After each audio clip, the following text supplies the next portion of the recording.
Hello everyone, I am Alka Shuran. Welcome to the Emmers. आज हम लोग बात करने वाले हैं, जैसे हम सब लोग जानते हैं बोर्ड एग्ज़ाम स्टार्ट होने वाले हैं और सिर्फ हम ही नहीं, तुम्हारे एरिया के सब लोग जानते हैं, तुम्हारे एरिया के आस पड़ोस के सब लोग जानते हैं कि तुम्हारे बोर्ड्स एग्ज़ाम आने वाले हैं। 20 दिन तुम बहुत बिजी हो, ठीक है। अब हम बात आज क्या करेंगे, लास्ट 20 डेज बोर्ड एग्ज़ाम्स के कितने दिन रहते हैं? सिर्फ 20 दिन रहते हैं। इन 20 दिन में आपकी क्या प्रॉब्लम्स आ रही हैं, ठीक है, क्या आपको करना चाहिए, वट यू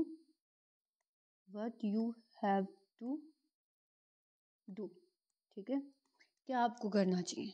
अब आप लोगों के माइंड में अलग अलग प्रॉब्लम्स आ रही है। सबसे पहले तो आपके हम प्रॉब्लम्स किससे डील करते हैं कि अभी लास्ट टाइम में बच्चों को प्रॉब्लम क्या आ रही है। आप 11th क्लास में हो, आप 12th क्लास के बोर्ड्स देने वाले हो, या फिर आप 10th क्लास के बोर्ड्स देने वाले हो। ये प्रॉब्लम्स आप दोनों सेम फेस कर रहे हो, ठीक है। वेदर आपके पास कोई भी आपके पास स्ट्रीम है, आपके पास आर्ट्स है, कॉमर्स है, एग्ज़ाम्स के लिए जो तुम ये एनजाइटी फील करो वो सब लोग सेम करो। किस किस टाइप की प्रॉब्लम फील करो, जैसे कि सिलेबस इनकम्प्लीट। बहुत से बच्चों को मिलेगी ये सिलेबस इनकम्प्लीट वाली प्रॉब्लम। पहले क्या किया, शादियाँ अटेंड की, पार्टीज इन्जॉय की, यही काम किया ना। अब लास्ट में क्या हो रहा है, सिलेबस इनकम्प्लीट है, सिलेबस इनकम्प्लीट है, ये एनजाइटी हो रही है। मतलब तुम लोगों को काम कम कर पा रहे हो और उसका स्ट्रेस ज़्यादा ले रहे हो, और काम वैसे ही नहीं हो पा रहा, काम वैसे ही नहीं हो पा रहा, और उसके ऊपर से आप स्ट्रेस हो ले रहे हो तो वो और कम हो पा रहा है, हो ही नहीं पा रहा है। इवन कुछ लोग तो अभी भी ऐसे बैठे होंगे कि तुम्हारे लिए कुछ आएगा और तुम्हें कुछ दे के जाएगा, कोई भगवान वगैरह आने वाले, उसके बाद तुम पढ़ने वाले हो। ऐसा नहीं है। फिर आप कॉन्फिडेंस, किसी ने सिलेबस कंप्लीट कर लिया, उसको क्या प्रॉब्लम हो रही है, उसको अंदर कॉन्फिडेंस नहीं है, वो कॉन्फिडेंस ही फील नहीं कर रहा कि मुझे पेपर आता है, मैं पेपर को अटेम्प्ट करके आ सकता हूँ, ठीक है। दूसरा, फिर किसी को क्या प्रॉब्लम आ रही है, लैक ऑफ प्रैक्टिस। किसी ने प्रैक्टिस नहीं कर रखी, उसको प्रैक्टिस की टेंशन हो रही है कि मेरी तो प्रैक्टिस ही नहीं है। स्पेशली मैथ्स वालों को होगा, मैथ्स में ये प्रॉब्लम आएगी, और फिजिक्स वालों को ये प्रॉब्लम आएगी, 12th में फिजिक्स, और ठीक है। फिर सब कुछ कर लिया, कॉन्फिडेंस भी आ रहा है, प्रैक्टिस भी ठीक ठाक कर रखी है, सिलेबस भी कंप्लीट हो रखा है, बट क्या प्रॉब्लम है, मैं सिली मिस्टेक्स कर रहा हूँ। फिर सिली मिस्टेक्स के बाद में मिलेंगे हमें टाइम मैनेजमेंट नहीं कर पा रहे। कुछ ऐसे भी मिलेंगे जिनका टाइम मैनेजमेंट नहीं हो रहा, उसको टाइम मैनेजमेंट की टेंशन हो रही है। इसके लिए हम लास्ट में डिस्कस करने वाले हैं कि टाइम मैनेजमेंट के लिए क्या करना है। अभी जो तुम्हें फर्स्ट स्टेप है ना, वो तुम्हें क्या फॉलो करना है, मैं तुम्हें अभी ये बताने वाली हूँ कि इन सब प्रॉब्लम से टैकल करने के लिए हमें जो फर्स्ट स्टेप लेना है, वो फर्स्ट स्टेप क्या है। मैं बहुत अलग से कुछ नहीं बताने वाली, नॉर्मल लाइफ में जो मैंने फॉलो किए हैं, जो अदर टॉपर्स ने फॉलो किए हैं, मैं सिर्फ वो स्ट्रेटजीज बता रही हूँ तुम्हें। और मैं तुम्हारी जगह पे होती तो मैं क्या करती। अब देखो, सबसे पहले फर्स्ट थिंग क्या है कि कुछ भी करने से पहले, कुछ भी आप स्टार्ट करते हो, कुछ प्लान करते हो, उसके लिए जो सबसे ज़्यादा मोस्ट इम्पॉर्टेंट थिंग जो है वो क्या है, वो आपकी कंसिस्टेंसी है। ऐसा नहीं होना चाहिए कि एक दिन तो तुम पढ़ रहे हो 12 घंटे, एक दिन तो तुमने जितने भी सब्जेक्ट्स के हैं सभी के वन शॉट देख डाले, ऐसा काम करो, और अगले दिन तुम सिर्फ 2 से 3 घंटे पढ़ रहे हो। ऐसे में तुम 95% स्कोर नहीं कर सकते। जो तुम स्टार्टिंग में गोल लेके चले थे ना, कि तुम्हारा गोल क्या था 95% का, और अब तुम क्या सोच के चल रहे हो कि कोई बात नहीं 80% भी आ गए तब भी सफिशिएंट है। नो, ऐसा नहीं होना चाहिए। अगर अब 80% पे आ गए ना, तो तुम्हारे मार्क्स जो हैं 60% ही आएंगे। This is a fact and it's a true, ऐसा ही होता है। अगर जब 11th, जब आपकी 12th में जब हुए थे, 12th में और 10th में जब हुए थे, तब तो बहुत अच्छे अच्छे सपने देखे थे कि मैं 10th में मार्क मेरिट लेके आऊँगा, मेरे 95% अबव आएंगे, मेरे 98% आएंगे, ये प्लान करके चल रहे थे। और अब जब एग्ज़ाम्स का टाइम आया, तब तुम 80% पे भी सफिशेंट हो रहे हो कि 80% आ जाएंगे, वो भी ठीक है। नहीं, ऐसा नहीं करना, अपने उसी एम पे रहना है जो तुमने स्टार्टिंग में प्लान किया था, ठीक है। अब करना क्या है, सबसे पहले जो की जो है ना इस सक्सेस के पीछे, जो हर इंसान जो सक्सेसफुल पर्सन है ना, उसके पीछे जो मेजर रीज़न जो है वो उसकी कंसिस्टेंसी है। कुछ अलग से नहीं आया उसके पास, बस उसने क्या किया, कंटिन्यूटी में मेहनत की है। किसी भी एक दिन उसको फीवर होता है, उसके रिलेटिव की शादी आती है, उसको कुछ भी प्रॉब्लम होती है, बट उसने कभी भी कंसिस्टेंसी ब्रेक नहीं की, जिसकी वजह से वो क्या बनते हैं, आज के दिन वो लोग सक्सेसफुल है, ठीक है। तो अब तुम्हें तुम्हारे बोर्ड एग्जाम के लिए क्या करना है, सबसे पहले तुम्हें अपनी कंसिस्टेंसी को रखना है, ठीक है। कंसिस्टेंसी रखोगे डेली। अगर तुमने ये डिसाइड कर लिया मुझे 8 घंटे पढ़ना है या मुझे 8 आवर्स पढ़ना है, तो तुम 8 ही आवर्स पढ़ोगे, उस 8 आवर्स को ब्रेक नहीं करोगे। कुछ भी करने के लिए सबसे पहले क्या चाहिए? कंसिस्टेंसी चाहिए। It's the key of a success. Okay, promise करो और कमिट भी करोगे कि तुम कंसिस्टेंट रहोगे, ठीक है। अब ये सब बातें होगी, कंसिस्टेंसी की बातें होगी, प्रॉब्लम्स भी होगी। अब क्या करना है? सबसे पहले जो फर्स्ट स्टेप जो है, जो तुम फर्स्ट स्टेप फॉलो करोगे, वो फर्स्ट स्टेप तुम्हारा क्या होने वाला है? क्या करना है तुम्हें? फर्स्ट स्टेप जो है वो तुम्हारी सबसे पहले डेट शीट नोट करोगे। सबसे पहले तुम क्या करोगे? अपनी डेट शीट को नोट करोगे एक पेपर के ऊपर अपने हाथ से। प्रिंट वगैरह नहीं निकालना, आप प्रिंट भी निकालते हो तो कोई बात नहीं, लेकिन डेट शीट को आप एक पेपर पे नोट करके और जहाँ पे भी तुम पढ़ते हो उस स्टडी टेबल पे अपने सामने पेस्ट करनी है, ठीक है। ये ऐसा ही करना है जो मैंने बोला कि अपनी डेट शीट को निकालो। ये जो मैंने यहाँ पे डेट शीट लगाई है 10th क्लास की लगाई हुई है, और 10th और 12th वाले अपनी डेट शीट को निकालोगे और तुम डेट शीट को अपने पेज जहाँ पे भी तुम बैठ के पढ़ते हो उस टेबल पे उसको पेस्ट करोगे टेबल के सामने, ठीक है। इतना काम कर लिया, डेट शीट वाला हो गया। सेकंड थिंग जो करनी है, फर्स्ट क्या था? Date sheet. सेकंड थिंग क्या है? अपना जो सिलेबस है, आपका जो सिलेबस है उस सिलेबस को क्या करना है? पेपर पे नोट करना है।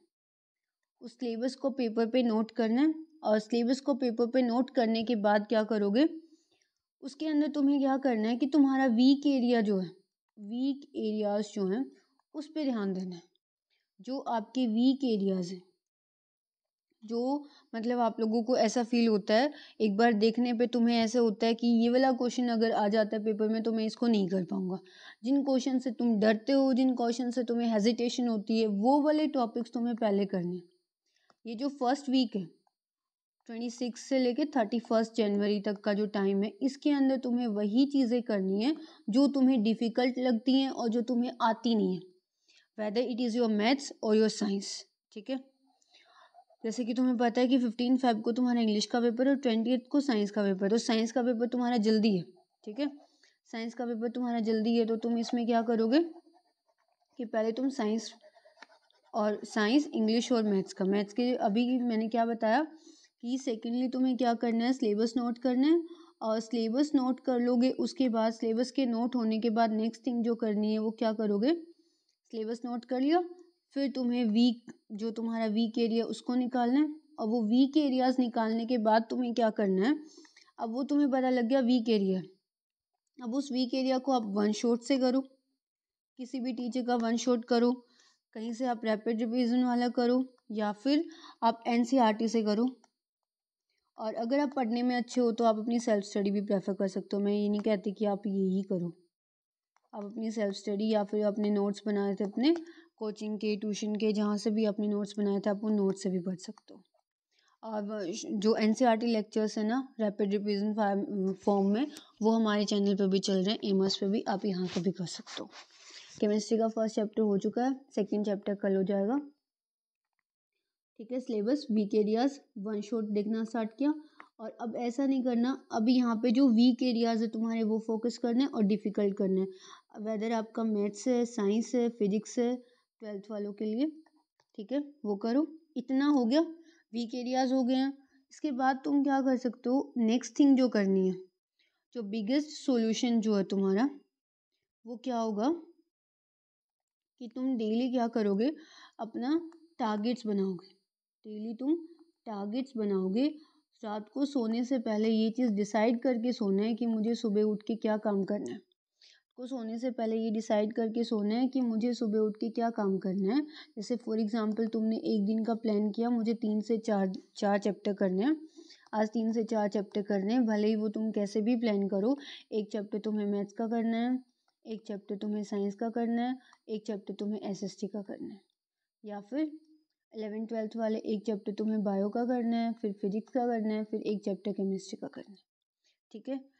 ये करने के बाद तुम्हें तुम्हारा जो पूरा दिन है, अपना जो दिन है तुम्हारा, उस दिन को तुम डिफरेंट शिफ्ट्स में डिवाइड करोगे।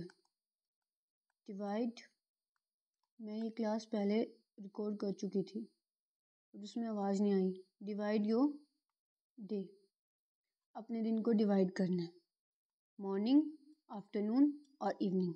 मॉर्निंग में ऐसे फॉर एग्जांपल तुम डिसाइड करते हो कि मैं सुबह 6 से 8 बजे तक मुझे साइंस पढ़नी है, फिर तुम कहते हो आफ्टरनून में मुझे लाइक फॉर एग्जांपल 10 से 12 बजे तक मेरे को मैथ्स करना है, फिर 3 से 4 बजे तक 3 से 5 बजे तक तुम्हें एसएसटी करनी है।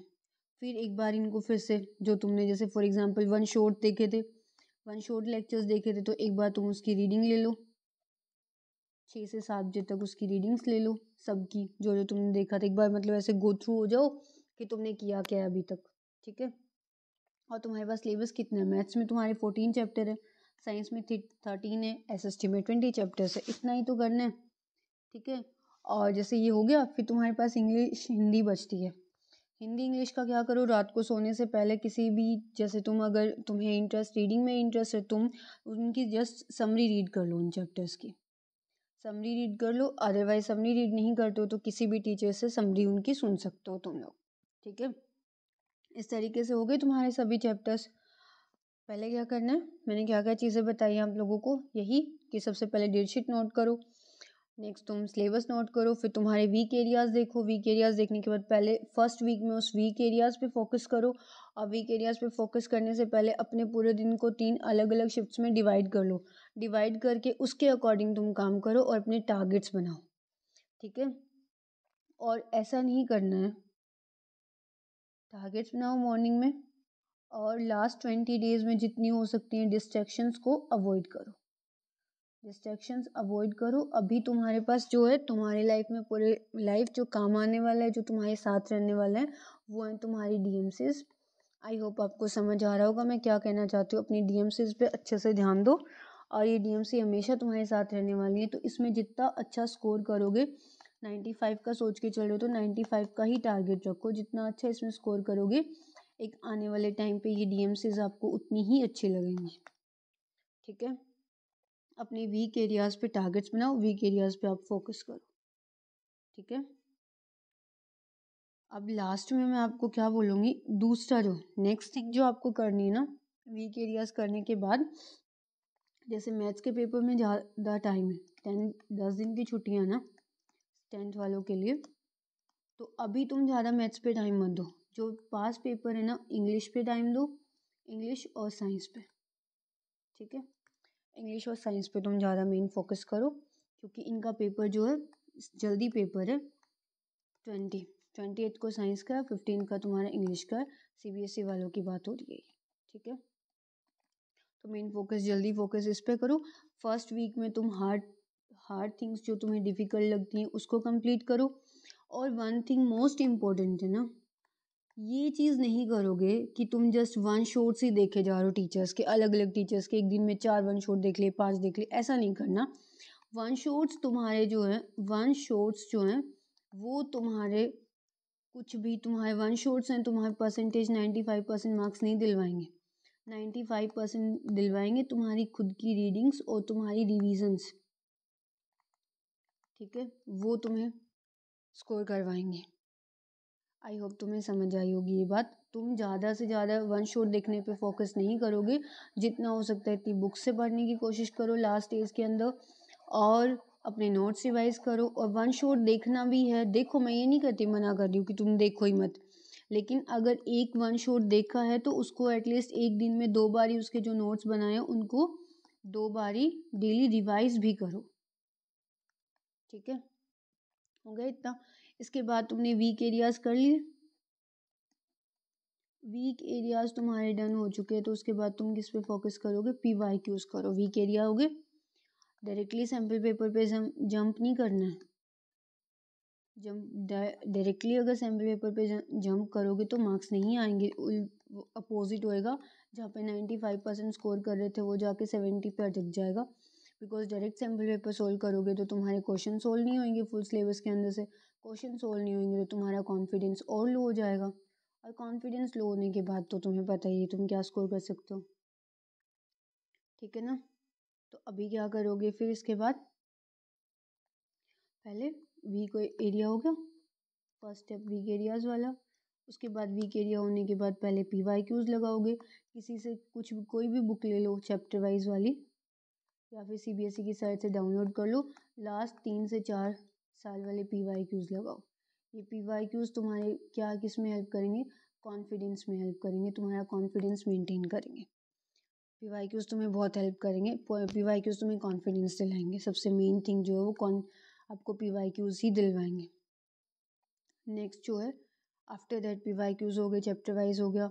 नेक्स्ट जो करना है जिसकी मतलब जिसको ये फील हो रहा है कि मेरी तैयारी हो चुकी है, मुझे सब आता है, ठीक है, वो अपने नोट्स रिवाइज करो। छोड़ना नहीं है इस कॉन्फिडेंस में आके, नोट्स रिवाइज करो लास्ट मोमेंट तक।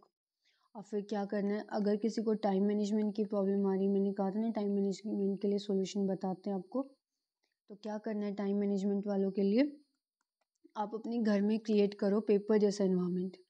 घर में क्रिएट करना है ऐसा इन्वायरमेंट जैसे कि आप पेपर के अंदर ही बैठे हो। अपनी मम्मा को, अपने पापा को, अपने कोई भी एल्डर ब्रदर सिस्टर जो भी हैं आपके, उनको बोलो कि आप मेरा ध्यान रखो और मुझे 3 आवर्स दो मुझे, और मैं पेपर करूँगा। जैसे एग्ज़ाम में पेपर करते हैं वैसे बैठ के अपनी वाटर बोतल वगैरह रख के वैसे बैठ के पेपर को करो। उस पेपर को करोगे, उसके बाद उस पेपर को एनालाइज करो कि तुमने कहाँ पे मिस्टेक्स की हैं, क्या कुछ है, कहाँ टाइम ज़्यादा दिया, कहाँ टाइम कम दिया। अपने जो भी Elder sister brother mother father उनसे अपना पेपर चेक करवाओ कि मेरा पेपर चेक करके बताओ कि मुझे कितना, या फिर खुद से चेक कर लो। चेक करने के बाद उसको पता करो कहाँ पे क्या मिस्टेक्स किए हैं और फिर उनको अवॉइड करो। एटलीस्ट जैसे कि इंग्लिश का पेपर तुम्हारा 15th को है ना, तो इस तरीके से जो मैंने ये वाला तरीका बताया, इस तरीके से सैम्पल पेपर सोल्व करो। एटलीस्ट पेपर से पहले 2 से 3 सैम्पल पेपर तुम्हारे इंग्लिश के हो जाने चाहिए, और 2 से 3 पेपर जो हैं तुम्हारे किसके हो जाने चाहिए, साइंस के हो जाने चाहिए। स्टार्टिंग पेपर जो है तुम्हारे यही पेपर्स है, ठीक है। इस तरीके से तुम्हारा टाइम मैनेजमेंट हो जाएगा। और एटलीस्ट 2 पेपर तो तुम सैम्पल पेपर इस तरीके से, जैसे तुम एग्ज़ाम हॉल में बैठे हो वहाँ पे बैठ के तुम पेपर करो, ऐसे पेपर ट्राई करके ही जाओगे, ठीक है। आई होप आपको समझ आई मैंने क्या चीज़ें समझाई हैं। सेल्फ स्टडी पे फोकस करो और क्वेश्चन प्रैक्टिस PYQs पे ध्यान दो, whether it is a math, science और इंग्लिश, ठीक है। सेम 12th वालों के लिए भी है, PYQs पे ध्यान दो। और PYQs होने के बाद, कॉन्फिडेंस आने के बाद तुम्हें सैम्पल पेपर पे जाना है, फिर सैम्पल पेपर सोल्व करो। और सैम्पल पेपर तुम्हारी बहुत हेल्प करेंगे, ये तुम्हें ये बताएंगे तुम पेपर में कहाँ स्टैंड करते हो, ठीक है। आई होप आप फॉलो करोगे। Thank you and have a nice day, and like share and comment. Thank you.